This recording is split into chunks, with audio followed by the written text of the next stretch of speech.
Welcome to the World Football Summit podcast, the show for football industry leaders who want to stay ahead of the game. We bring you the latest insights, trends, and stories from the experts driving innovation and progress in sports business worldwide. Join us as we dive deep into the ideas and initiatives transforming the world of football. From sustainability and innovation to player development, fan engagement, and everything in between. Our goal is to unite the global football industry and drive positive change and progress. Hey guys, welcome to another episode of the World Football Summit podcast. I'm your host, Jaime, CMO at World Football Summit. Man, do we have a fun one for you today. Steven Mandis is our amazing guest today. In case you don't know him, Steven is an author of books like The Real Madrid Way or What Happened to Serie A.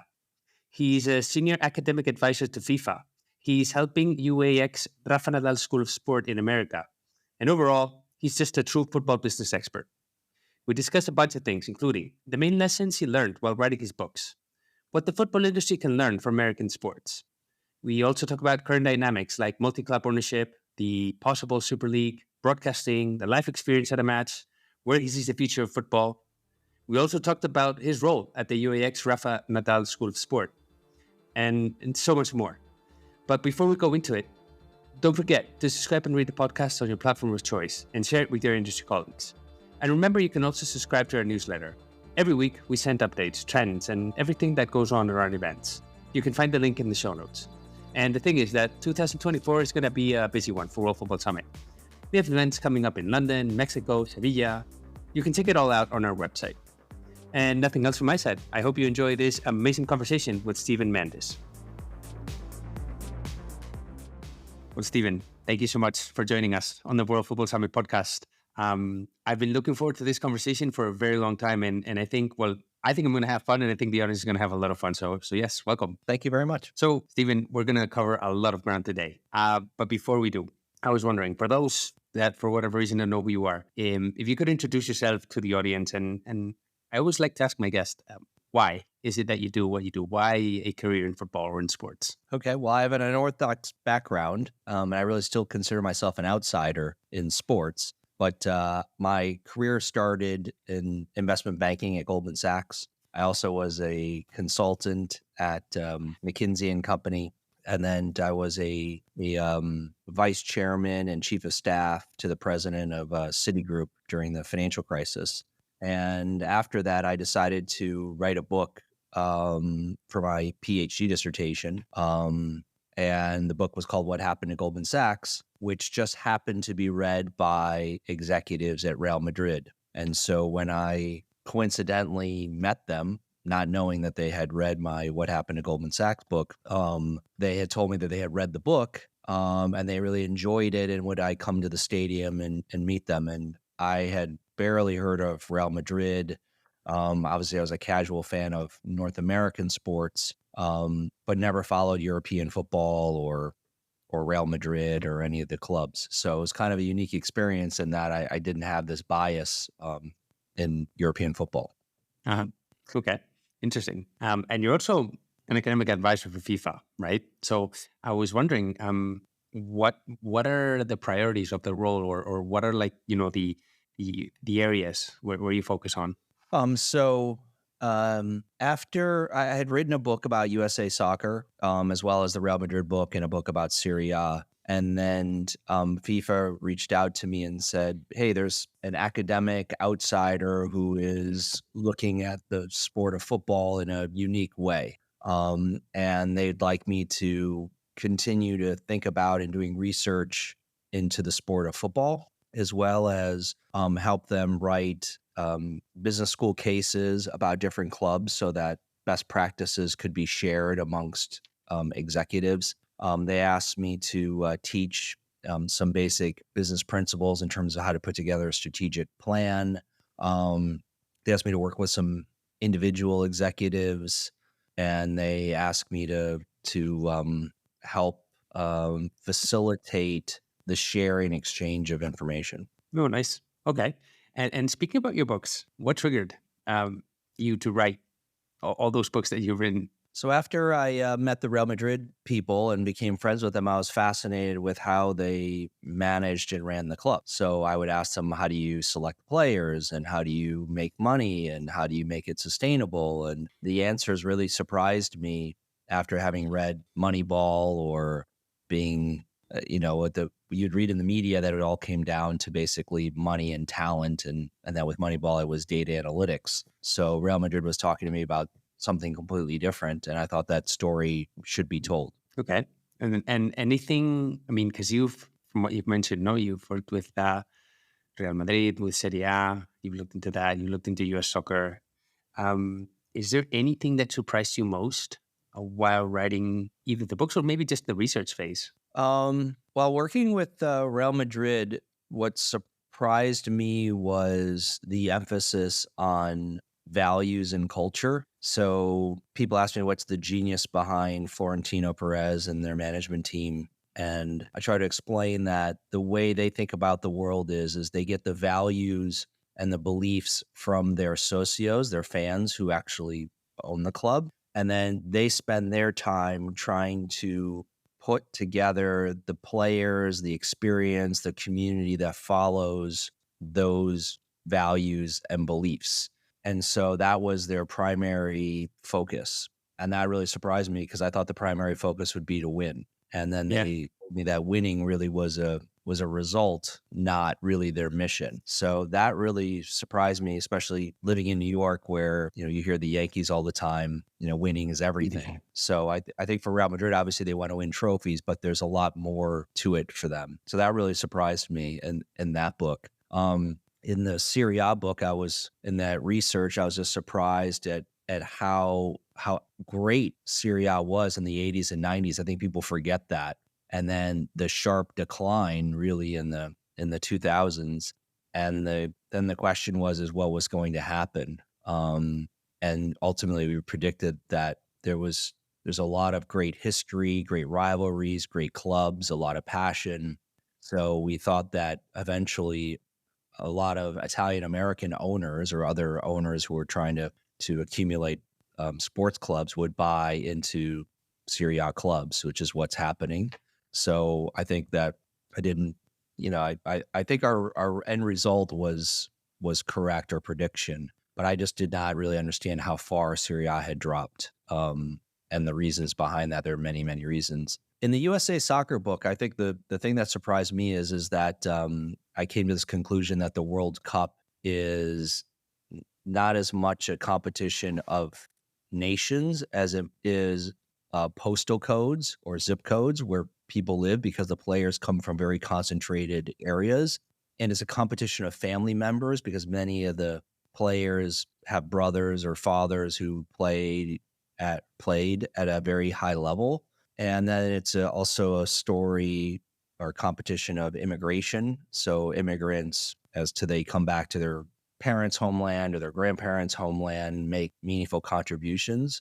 So those three, you just don't think about those three aspects really helping create a team that can be ultimately successful. So that was kind of one thing that I found fascinating. And the second is the importance of a dominant club within a country. So when Spain wins the World Cup, many of the players are from Barcelona. When Germany wins the World Cup, Bayern Munich's, many players are from Bayern Munich. So it makes it much easier because the players obviously don't have much time to practice and be together. So when you have a core group of 7, 8, 9 players from one team, it gives them an advantage versus in the United States. I don't think there's more than 2 players on the same team. So the United States is very dispersed throughout many, many different leagues. And then you all of a sudden bring all these players for different styles, attitudes, backgrounds together. It makes it very challenging. I think when I hear you talk about those 2 points, in a way, it speaks about identity, no?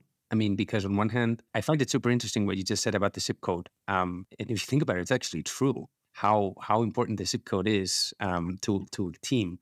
But then also what you're saying is when you have a dominant club in that national team, at the end of the day, it's a club that they have their own identity. And I guess it's easier to plug in, 2, 3, 4 players there, which was what happened with Spain in that team, for example, when they had, different players there, but the overall structure followed the identity of Barcelona, no? So I guess that would be the main conclusion, no? Yeah, and that really that's the perfect way to read it, which is identity is incredibly important, and that's what even like Real Madrid.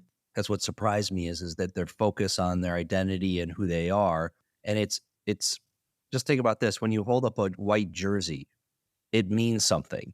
People immediately think of a style of play, great players, Ballon d'Or winners, trophies. It means something. The way they're going to play, the identity of how they're going to play.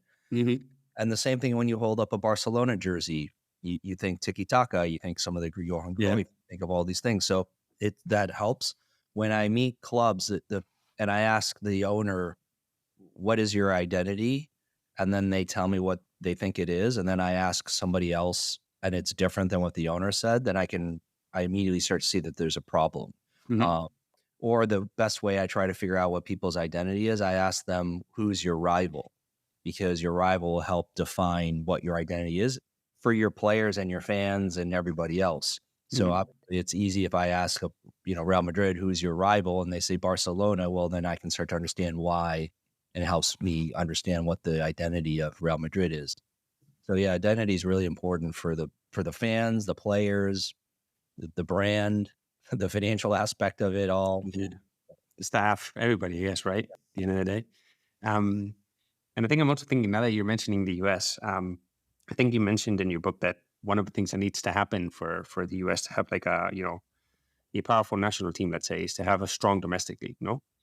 And I'm wondering, now that Messi is there, and not only that, but and I've discussed this with other American guests on the show, which is basically that football or soccer, however you want to call it, is becoming embedded in the culture of the country, no? Because you see not only Messi, but you see, things like Ted Lasso, and then you have your Wrexham fans in the US. I mean, at the end of the day, you see it everywhere. Women's football, of course. I mean, that can be avoided. So do you think, with that in mind, are they going to be able to become a strong league and have that international impact at the national level? Well, I think they're getting stronger each year at the MLS level. So people have to remember this. In the early 2000s, the owners of MLS had to buy the rights to televise the World Cup because no one else bid. So the Americans would not have seen the 2002, 2006 World Cup on television if it wasn't for the MLS owners. So go from that to the Premier League and all these rights being bought, Apple taking the MLS rights.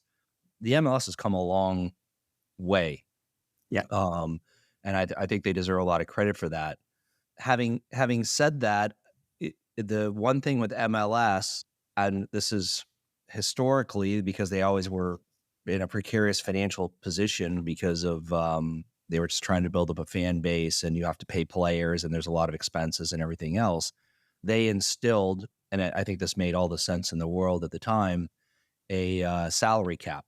So when you have a salary cap, then all the players, all the talent is dispersed amongst all the clubs, and that allows parity, which is similar to the NFL, where you have lots of teams could potentially win, and so their belief is that excitement. The issue with that is it's not like Bayern Munich, where they have a large group of German talented players on one team, or in Spain at Real Madrid and Barcelona.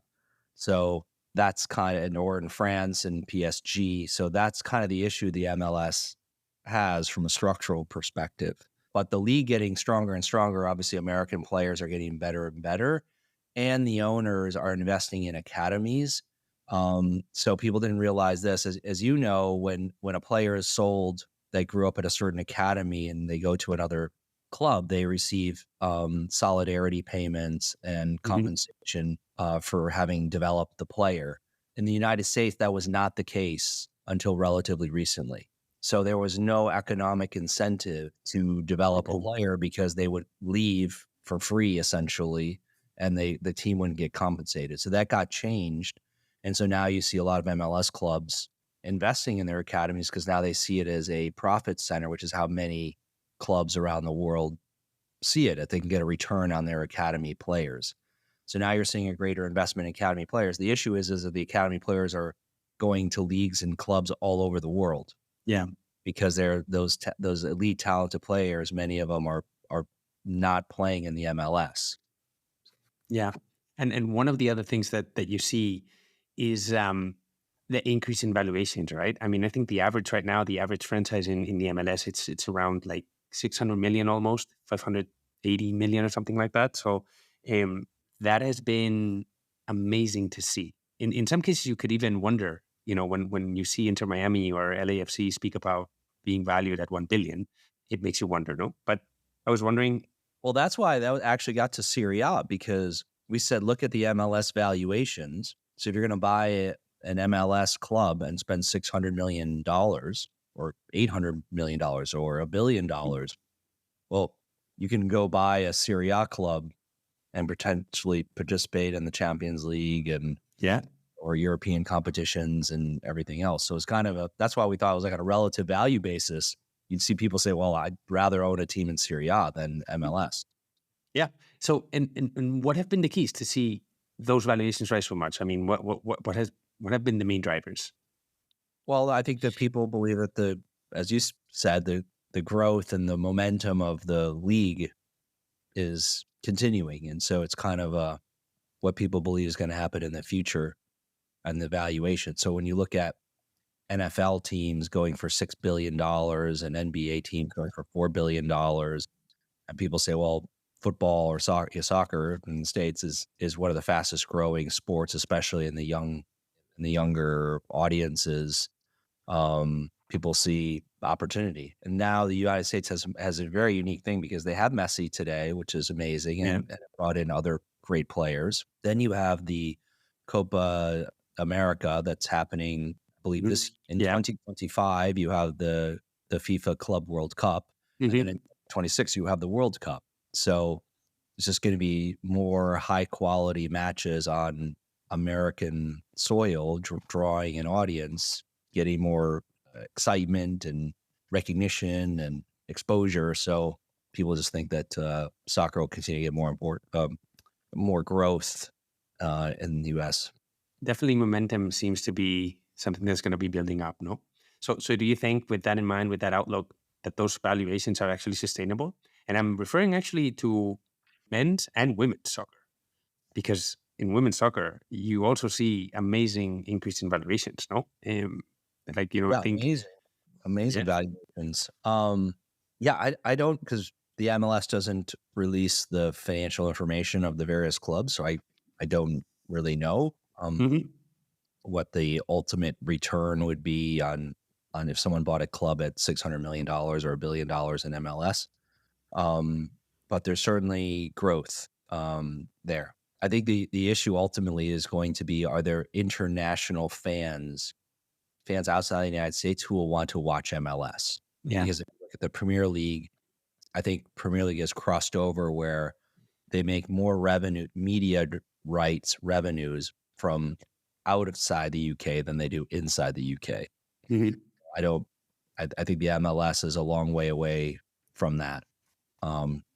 So on the women's side, I think many people don't realize how influential these women professional athletes are in the United States and globally. And there's a tremendous amount of value, I think, in women's sports. I'm happy to see the valuations go up. It's a long-term investment, but it's like when I tell people that I think there were 2 American women's soccer players who sold more jerseys on their first day when they signed with Man U than Paul Pogba did. I mean, that just blows people's mind, right? So USA women's jerseys, I think they sold more Nike jerseys than the Brazilian national team. Wow. So I think people just don't realize this. And when you look at in America, there's something called NIL, name, image, likeness. Yep. You'll see that many of the college athletes who are getting paid, the women are actually many women are in the top 10 athletes being paid. So they're really strong because they also, many of them identify with values and ideas and other stories that people buy into. So that's why I think that women's sports, I'm actually like, I'm glad to see it's finally getting that recognition it deserves. Agree. And in many cases, from what I've heard, is that women football players or soccer players are more actually accessible than the men's players, which actually helps more partnerships, more commercial activations. They're really more open to do new things, and kind of that's where you get your engagement with young fans. No, Right. it's not as traditional, right? And in general, I mean, I want to take advantage of your knowledge of the American sports industry in general, no, and I don't know if there's any um, main lesson that you think the football industry as a whole can learn from American sports, and this could be NFL, the NBA, Major League Baseball, or even college football. I mean, at the end of the day, that's college sports in general. Anything that stands out? Well, the number one thing is the everyone seems to think that more football and soccer, more matches, more thing is good because it generates more revenues. But I think if you look overall, the revenues per match are going down. And I think that the NFL has done a really good job of having scarcity value. Mm-hmm. So the NFL only has, I can't remember, 17, 18 regular season games, so once a week, and then they go into a playoff Yep. of teams. So once a week, all of America and the people around the world like are all just fixated on their televisions.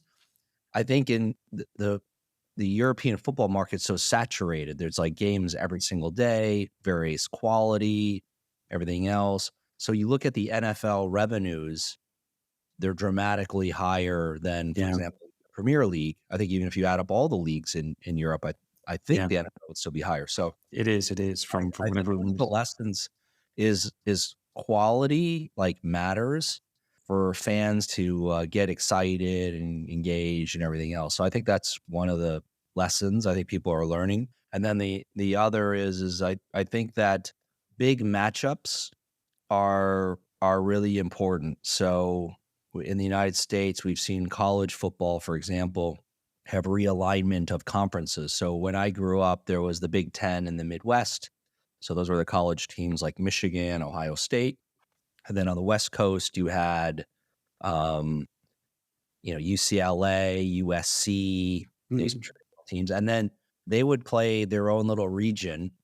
And then eventually the winner of the Big Ten, the Midwest, would play the winner of the West Coast, the Pac-10, in something called the Rose Bowl. So you have these two regional people playing each other in one big match that everyone really enjoyed. Today, what's happening is the Big Ten and the Pac-10, the Big Ten took four of the best Pac-10 teams and said the other team, Stanford, UC Berkeley, where sure there's a fan base, but not a national fan base really, and we don't need them anymore. And we're actually just going to play it during the season the whole time. So they want more of the Michigan USC matchup or Ohio State versus UCLA matchups during the season. And people just don't want to see and pay for, or you see like the casual fan doesn't really want to watch, which is a great rivalry, Stanford versus UC Berkeley. It's just nationally people don't care. So you start to see that trend happening, and I think that's sort of leading to a lot of the you look at those two things and you start applying them to European football, it starts telling you that people care less about the rivalries that used to matter or that were regionally important because you're trying to satisfy a more global, larger fan base. That's actually a great segue into something I wanted to ask you, which is what is your point of view on, let's call it a closed competition system in European football. I think everybody will probably then assume we're talking about the Superleague, but it's not the only case. But what are your thoughts on that concept being implemented in football?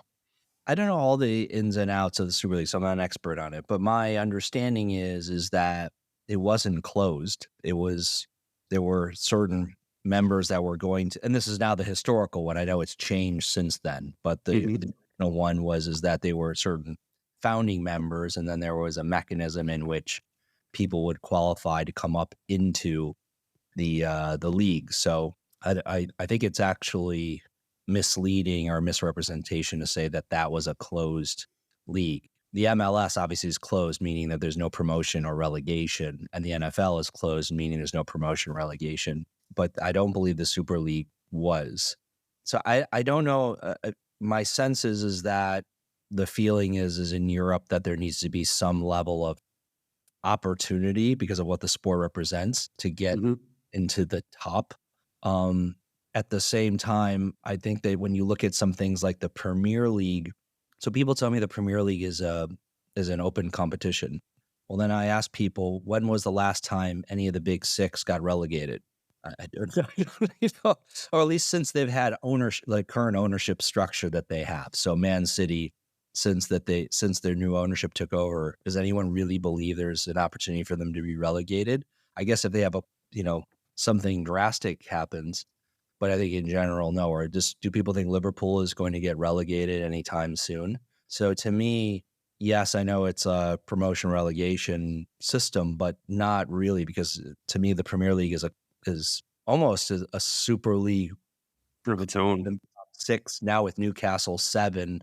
An argument for Wolves as well, being that they have unique ownership and association and all this other stuff. So I don't. It's hard for me to answer that because of the way that I think people perceive it, and then tell me what it is. I mean, it's the same thing. I ask people how many Champions League spots in the Premier League have gone to non-Big Six clubs and Newcastle with their new ownership in the last 20 years. I'm guessing, but I would guess one, which is a Leicester City once in a lifetime example. And then when people bring that up as an example, I say, well, okay, well, what happened to Leicester City? Yeah, there you go. That kind of gets into like football, like sustainability, because it's kind of like, look at the clubs that are not in the Big Six or Big Seven or whatever you want to call the UK. The ones that are at the bottom, take the bottom 5, the people that are always consistently kind of coming up and down, are they really in the same league or situation, or revenues are really competitive with the top 5, 6, 7 clubs? Not really, because I just pointed out that they're not really fighting for Champions League spots. They're fighting for just survival. So the owners, what do those owners do? Well, they spend all the money on the players because they feel like they need the best players in order to compete at the top level. So are they really interested in spending a lot of money in stadiums, infrastructure, fan experience, youth academies? I think if you're an owner trying to prioritize your money, you're like, I need to stay up there. Otherwise, I fall down. And if you look at the championship underneath the Premier League and look at the percentage of revenues that teams spend on players, the average is over 100%. So obviously that's not sustainable when you spend more money on players than your actual revenues. And so that just tells you there's no money for the investment in infrastructure, academies and things like that. So something to me seems kind of doesn't make sense. So something's off, no? And I guess to me, I've thought about this a while. One of the pillars of the sports business model is broadcasting rights, no? And this is not just applied to football. You see it across all sports. And they depend, in many cases, heavily on broadcasting to be their main source of revenue, no? And sometimes it could be like 50% from what I've seen. But what happens in a world where those rights actually even plateau or they even decrease? I mean, you're seeing, everybody talks about the recent broadcasting deal of the English Premier League, that in overall value it increased, but they added more matches. So to your point earlier, the number that the average and that you're getting per game is actually lower. So what happens in that scenario? No, and let's not talk about new forms of consuming sports, short form video and highlights and all that, right? So what happens in such a world? Yeah, and then the one other component to this is, as we just talked about, there's more matches, less revenues per matches. You have the players. So the global fan wants to see the best players, and the best players are telling you that they can't play this many matches at this level of intensity. So it's actually interesting because I went back and looked at the number of matches that players played 20 years ago versus today. And interestingly, it's actually not that different. The issue is the intensity of the matches, the physical demands of the matches, because of the level of the sport keep increasing, grinding, tire. So you have these elite players that are saying, I can't play 2 or 3 times a week. So that's why I think some of these players are going to start to say, hey, maybe we should look at this NFL idea of fewer matches and make sure that all the matches are at a very high level so that the entertainment product for fans globally is also at a high level. And they're going to start saying, hey, I want to maximize the number, what I can make per match. Yeah. And so I think that that's also another element that's going to start to, those thoughts are going to start to get into the system. To your point, I was looking at a report developed by FIFA, the player union, and he had some amazing stats last year. When you look at Jude Bellingham, at his age, he has and I'm going to look this up just to get it right, but it's 4,000 minutes more than Wayne Rooney at the same age, 12,000 more than Gerrard, or 14,000 more minutes that David Beckham at his age. Or when you look at Kylian Mbappe, he's played 37% more minutes than Thierry Henry, another legend.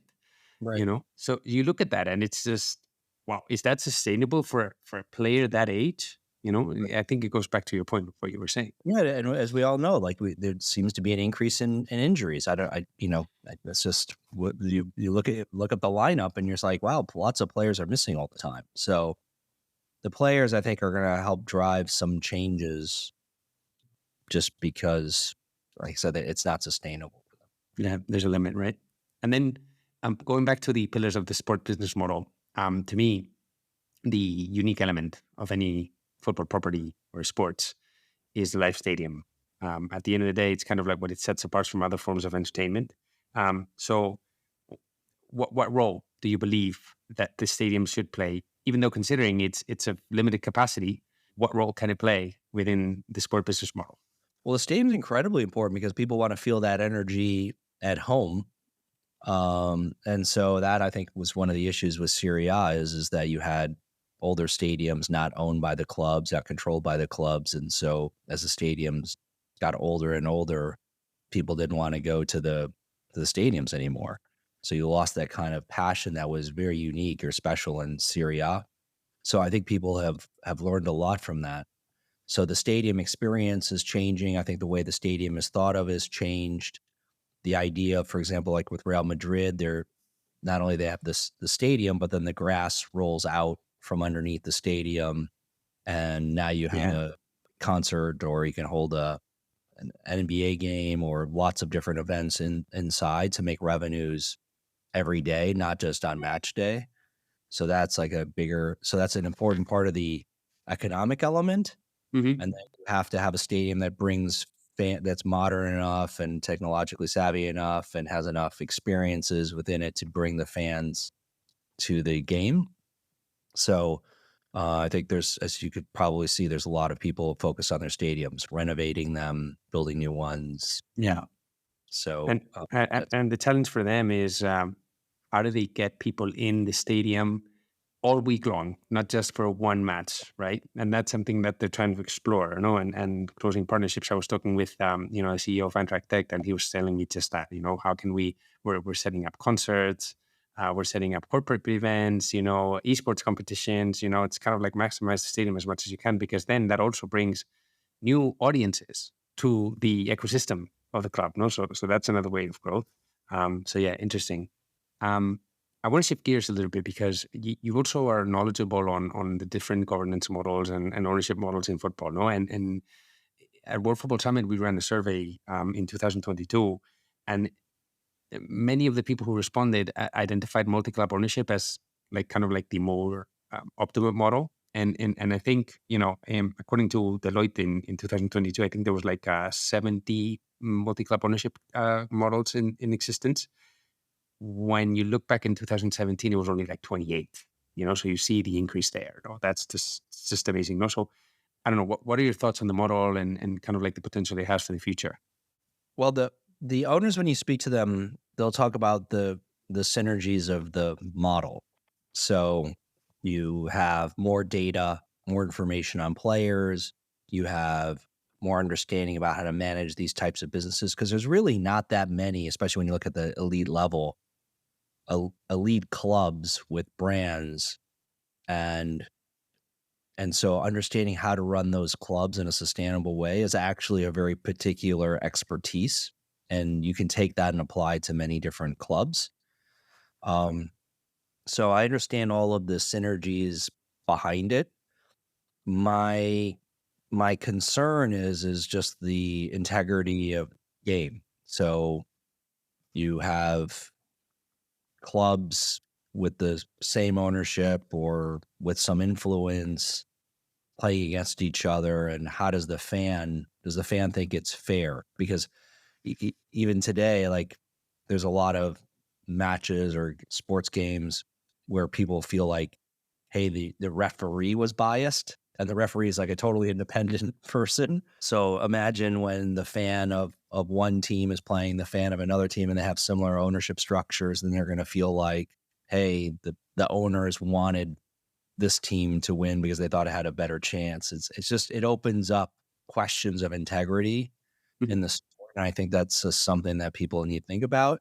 And I think people also need to think through the influence that some owners will have on the sport itself. So you can imagine if someone owns someone or something or some entity or some country or whatever it is, controls a handful of very important big league clubs, and then they're not happy with the competition, or they're not happy with something else and says, we're going to do something else. So I think there's just, people need to think through all the implications of what multi-club ownership does to the sport. Yeah, I agree.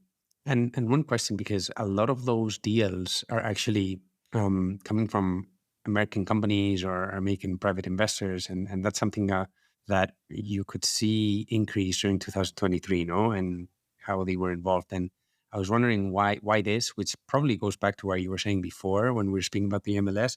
But more importantly, do you see this trend continuing in the future? Until something happens, I think that is the trend.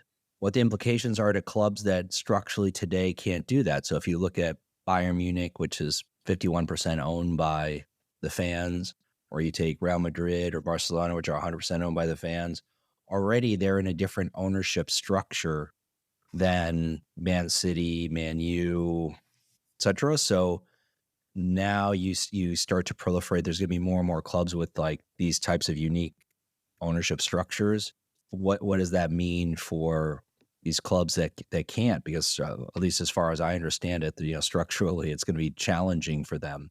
Can't say they can't, but it's going to be challenging when they're owned by members.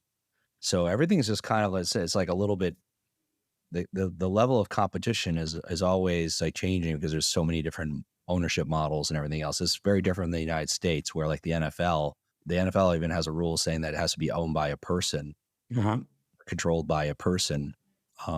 So that's different as opposed to like having corporate entities and private equity firms and everything else controlling clubs. We just saw the recent deal with Manchester United, no? What is your take on that? Because Manchester United, despite not being the best on the pitch for a recent number of years, their brand is one of the most powerful in the world. So what are your thoughts on that deal? I was surprised that someone buys, or an entity buys 25% of a club, yet has a lot of control in the. So they own a minority interest, yet at the same time seem to have many of the characteristics of as if they owned a majority interest. So that was just sort of surprised me. But the value proposition, the people who, when the Glazers bought Man U, they took it to a next level because they applied what they had learned in the United States in terms of market, brand, identity, and stadium experience, and those types of things, and then applied it to Man U to take it to new heights. And I think they were ahead of everybody in the UK. So they definitely they have that sort of first mover advantage, which I think they're still capitalizing on. So they've built a great brand and business. And I mean, the sporting side, obviously they're going to need to address. But if you look at the Dallas Cowboys, which is the most valuable sports team in the world, according to Forbes, and has the highest revenues of any sports teams in the world, the Dallas Cowboys have not been to the Super Bowl since 1996. Yeah, this wasn't good for them either. No, so. Yeah. So obviously there's it just also shows you, and that's why I try to explain to owners is winning isn't everything. There's a lot that goes into it beyond just winning. So when people don't believe that, I say, well, look at Juventus and Atletico Madrid who did exceptionally well. I think at some time both of them had gotten to the Champions League final twice, I think, and within a short period of time. Yet even during that short period of time, they weren't in the top 10 in revenues. Maybe they were 10th, but they weren't one of the top clubs in revenues, the top 4 or 5 or 6. And it just shows you that even though they were winning, they weren't necessarily, that wasn't leading to more revenues. Yeah. So that's kind of what I try to tell owners is, same thing, like take the Chicago Cubs, which their stadium was sold out every season for a long time, and the Cubs never won the World Series. Obviously, they won it recently, but before that, and why were they financially doing great? Well, because they had this great stadium experience. Everyone who visited Chicago wanted to go to Wrigley Field. They had like an identity that they were like the lovable losers. So there's a lot that goes into it. So it's more complicated than winning. It is. Anyway, and I want to ask you, because you touched upon this a little bit before about women's football. It's finally getting the recognition it deserves, but one of the themes that I'm hearing a lot from industry leaders is that it needs to manage to grow sustainably and not just seek growth for the sake of growth. Do you believe they will manage to do so? It's complicated. When you say women's football, there's women's football in the United States, there's women's football in Europe, and they both have different models. So it's a little more complicated. So I think in Europe, because the teams are associated with men's football clubs as well, there's a lot of knowledge and sharing of resources and understanding that I think the women's football in Europe will benefit from. And there's more resources associated with the team to kind of make it sustainable. So if you're a big named club and you have a sponsor, you can tell them, hey, we can match and do some things with the women's team. So if you increase the sponsorship dollars, then it will all work and be better branded and everything. So there's a lot of synergies of that. In the United States, they tend not to be owned by the same owns the men's club inside.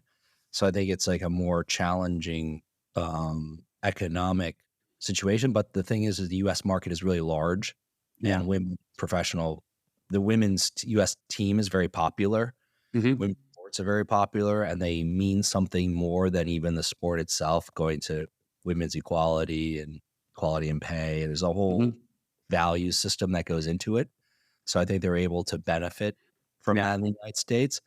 I think the issue that they're going to potentially run into is similar to what the MLS found is that as people want to win, their salaries of the players start increasing. That's your number one cost. And does that break the system eventually? So I think that's the issue.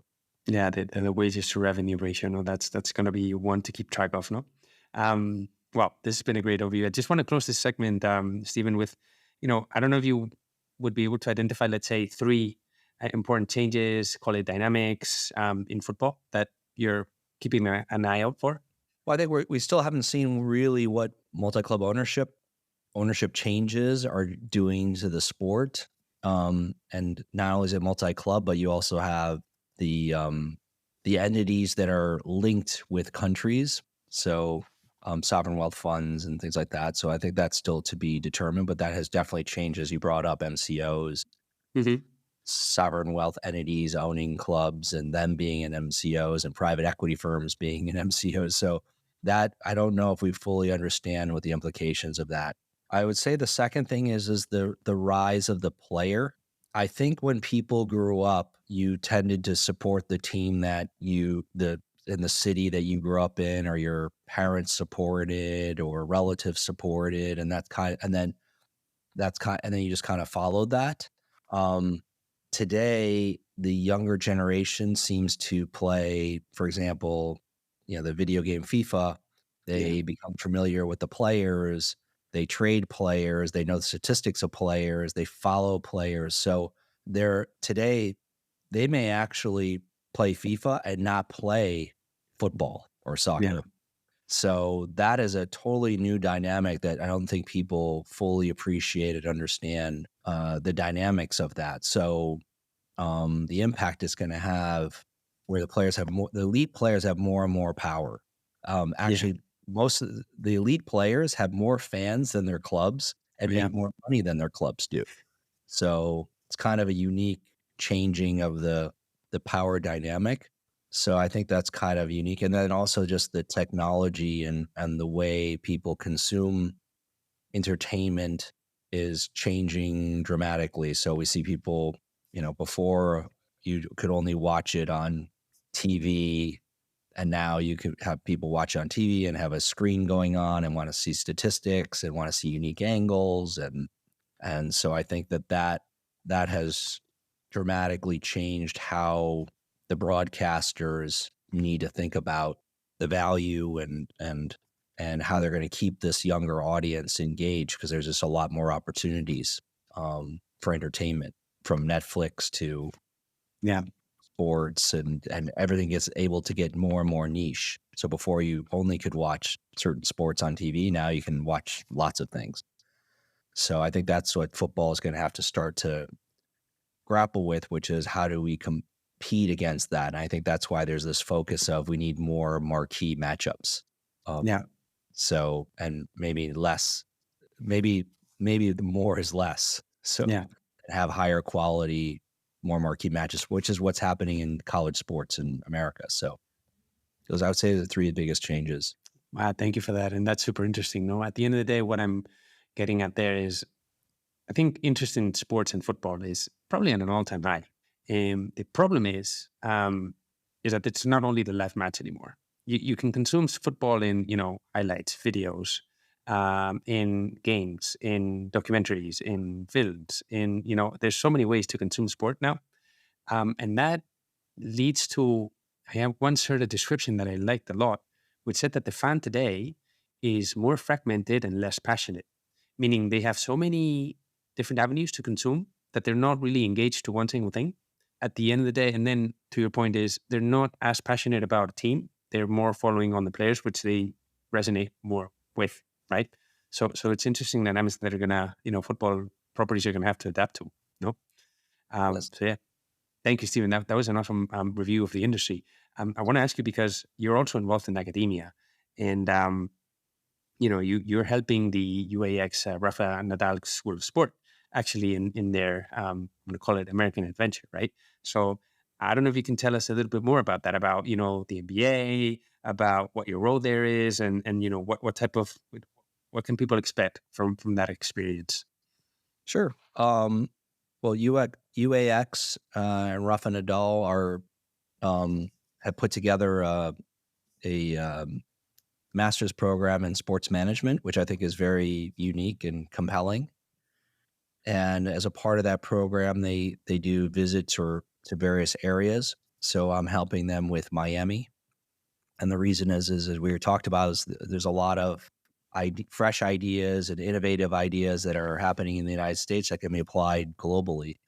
So in order to be the best sportsman and professional, you need to understand the different leagues here and how they're organized, why they're organized, et cetera. So while they're in Miami, we're going to try to visit with executives of the Miami Marlins in Major League Baseball, the Miami Heat, which is obviously in the NBA, the Florida Panthers in the NHL, Inter Miami with Messi, and executives at places like IMG and Formula One. And there's just a lot of great entertainment and sports in Miami. So I'm really excited to host the students there and to meet with all the executives, and for them to have the opportunity to network with everyone and learn a lot about American sports. Miami definitely seems like the place to be. That's for sure, from a sports perspective, no? And given like your experience, not only in academia, but in the industry in general, what would you say, is there anything that you believe makes this program unique? I think the global perspective of it is unique. You have the the vision and the values of Rafa Nadal at the top, and I know he's very focused on it and interested in it. And obviously, he's much more than just tennis. He's a real sportsman in terms of his interest in various sports and his relationships. So I think some places they tend to have more of a focus on one particular sport. I think that UAX and Rafa Nadal have a more global, broader vision of what sports and entertainment is, and I think that makes it unique. Goes back to what we were discussing at the beginning, no? Values, identity, so Exactly. interesting, no? Stephen, if I may, I'm just going to take a little bit more of your time. And I want to be respectful of it with just some rapid fire questions, And now that we're speaking about academia and educating future sports industry leaders, is there any advice that you would give, either current or future football industry leaders about what's going on in the industry? Well, I think there needs to be more and more professionals trained in sports management because of the growth of the interest in sports and seeing it as entertainment. So I think people thought originally being a good sports management professional meant that you kind of knew what was going on in the pitch. And as we discussed now, there's technological changes, there's ownership changes, there's all types of things that are happening from a demographical perspective. So in order to be the best sports management professional, you really need to understand all those things and have many more tools. So I think that my advice to students is I think these master's programs are really important for students to get access to different ways of doing things, different tools, different skill sets. Otherwise, it's very difficult to stay on top of all the change that's going on. Yeah, definitely agree. It's just being open to new experiences, And your answer actually kind of goes back to what was the essence behind the rebranding we launched at World Football Summit last year, which is basically that we need an industry that embraces becoming more professional, that adopts, innovative ways of growth, and that commits to sustainability. I call it financial sustainability, environmental sustainability, social sustainability. So we tried to summarize that under one claim, which is the football we want and the football we need. If I were to ask you, if you could define in 1-2 sentences the football that you want or that you need, how would you do it? Well, I'm the global fan. So I didn't grow up in Marseille or Naples or Liverpool. I want to see the best players on the best teams competing on a regular basis. And that excites me as a global fan from an entertainment perspective. So that to me is and the players playing at the highest level that they can on a consistent basis. So that I think will draw more fans and will draw more interest when people see quality in it. And then I also think that the more that we can bring in clubs from around the world, so this is why I'm a big supporter of the FIFA Club World Cup, so that the best MLS team can play against the best team in Europe and play against the best team in Saudi Arabia and the best team in Asia or in Japan. That I think would excite the world because it allows everybody opportunity. Compete against the best and their best players playing the best. So I think it's going to be tremendously successful. So that's, I think, a step in the right direction. Well, thank you for that. When you were at World Football Summit Asia, I was just wondering, how was your experience there? And then, more importantly, why are those type of events important for the entire industry in general? Well, it was fascinating to get exposed to Saudi Arabia. So my congratulations to World Football Summit and those that were involved in putting it together, because they put together an incredible speaker group. So you had access to people in Asia, the Middle East, Saudi Arabia, which is very difficult to get access to, and see it live on the ground as well was a great way to see the changes that are happening.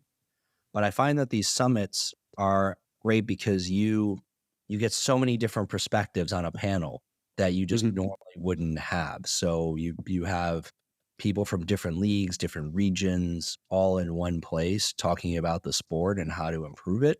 It's just invaluable. So it really opened my eyes because there's just things I hadn't thought about before. People identifying, change that's happening that I never really focused on before. So this is really invaluable to me. I agree. And actually, I looked back at some of the panels and I've actually used them as podcast episodes because I truly feel that some of the learnings there is something that everybody can benefit from. So I totally agree that the knowledge there was amazing to see, Stephen, this was a wonderful conversation. Just, I need to ask you this question and please feel free to answer it or not. But imagine, in 10, 20 years, you're writing another book, whether it's from the Real Madrid Way angle or what happened to a given property or football team. Who would that be, or who would you like it to be? I actually would like to write a book give the superstar player's name incorporated. Okay. And I think that I'm curious. I'm sure the world is curious how these play, because of their importance of these players now, as we just talked about, are more important than the clubs, or what does that player like? How do they make money? How do they monetize their brand? How do they think about their physical aspect? How do they think about their identity? All the people that are involved in managing all these aspects of the player, their social media, their sponsorship, their physical components. I think that's obviously it's never really been done before because you have to have an elite player reveal but it can happen because we got Real Madrid, which was an elite club, to allow an outsider to come explain it. In the end, I think Real Madrid's perspective, which was a good one, when I asked Florentino, why would you allow an outsider that doesn't speak Spanish, doesn't know anything about European football, doesn't know anything about Real Madrid, not a fan of Real Madrid, write a book about Real Madrid? And he said, because transparency equals trust, and trust is the most important part of a brand. And I think that if a player looks at themselves as a brand and they want to have transparency to get closer to the fans and have more trust with the fans, hopefully one day I'll be able to convince one of the top athletes to let me in as an outsider and explain what their lives and their business really is. I think that'd be a fascinating book. It definitely would be. I hope you write it. I hope you get to write it. You're going to have, you already have a customer there. And what a great way to end what you just said. Transparency equals trust, which equals kind of like the key aspect of a brand. That was an amazing lesson to end. And Stephen, I want to thank you because I had high expectations, but this definitely over-delivered. I want to thank you for that. And I want to thank you for your time. Where can people learn more about you and the work that you do? Well, a lot of people from around the world connect with me via LinkedIn.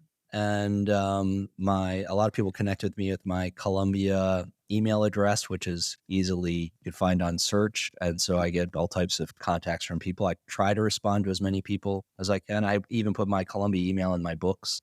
Every time Real Madrid wins or loses, you get an email. No? It's as if I was the person. But it's nice to get different people's perspectives and everything else and interact. And then I try to go to these summits, he said, and try to attend as many things as I can. So it's a great way to connect with people.